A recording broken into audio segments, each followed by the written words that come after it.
number of grandchildren that I have are ages 9, 8, and 7, and I'm the grandmother. And the boy's the oldest, and they're his siblings, so his sisters, which is 8, 7, and 6. All 3 have asthma, and the middle child, who's Kiana, she developed it when she was about 2. She had an onset.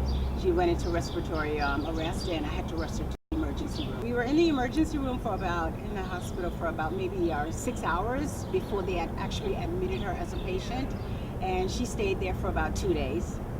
Controlled medications they gave her, like the prednisone, which is the steroids, and she had to take that for, it was like, you take a teaspoonful like every 24 hours, and she was on that for like 5 days.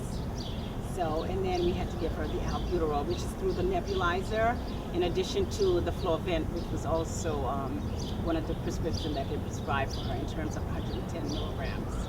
The other 2 grandchildren, the grandson and the youngest, who's 6, Karina, Calvin, like I said, he's the oldest.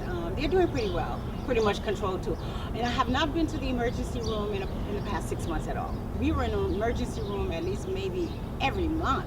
With all 3 of us sat through the emergency rooms almost up to 8 hours before being, just getting the discharge papers in order to leave the ER. You had to just sit and wait because they would never let you leave until their lungs had been cleared.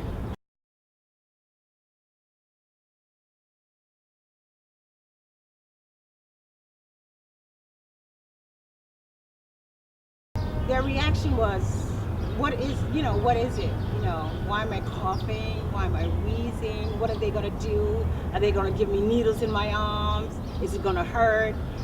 But they were pretty much receptive to it once they found out what was going on. And the more I talked about it with them, the more they educated themselves, and I educated myself also.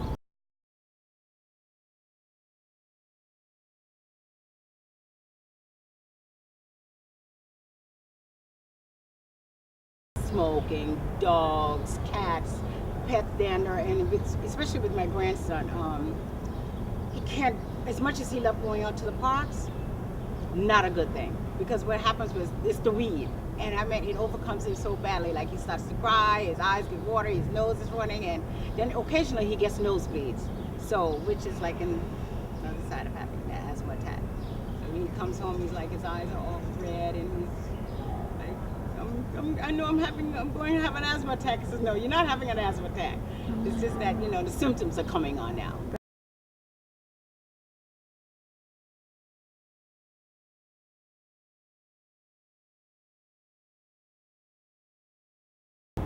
Diet, exercise, cutting out most of the milk products like the eggs, the cheese, and some of the other stuff, and making sure that they're not eating a whole lot of sweets, because in terms of the sweets, I noticed that with sweet, it will trigger an asthma attack.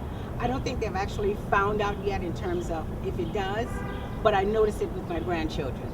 If someone said if there's too much sweet, because a lot of products there are sugar and milk and products inside. So we had someone come through the program, through the ABC Win Asthma program, and what I had found out, like some of the cleansers and stuff that we have in our household was really another trigger to their asthma.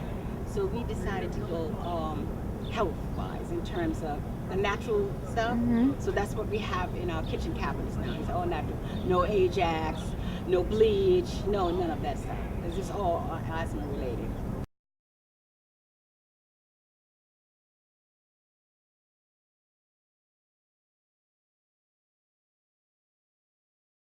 Okay, Asthma Action Plan. This is the plan that we would use to guide us through in terms of exactly what we need to do in terms of an asthma attack. So the green is the indication where it's safe. You don't need to take any course of action. You're fine. You're in a safe zone. And you go to the yellow zone. That's the zone where it's a caution.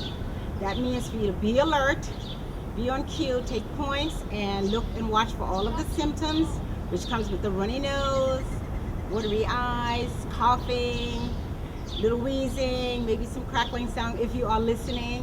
And then you go to the red zone. The red zone, you are in danger.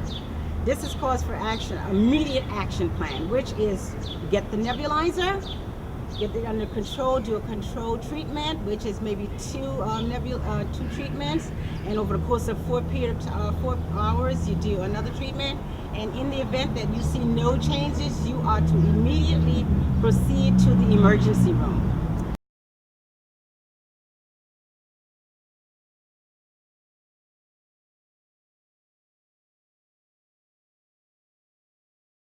Advice for parents is to just make sure, pay attention to cough. If your child has a runny nose, pay attention to that also. And if they're coughing throughout the night, don't look at it as just a cough. Listen to it carefully, because there are times when you can't hear wheezing in a child, there's a crackling sound, and that's also a sign of asthma. All three of them know what to do now. In terms of pull out the nebulizer, and in the event that they're out and they're not at home, and they find that it's coming on like really fast, they know that to use their asthma pump, because they carry it with them at all times. So it's like 2 puffs. First puff, you hold it for 10 seconds, then you take the second puff, and let it hit your lungs.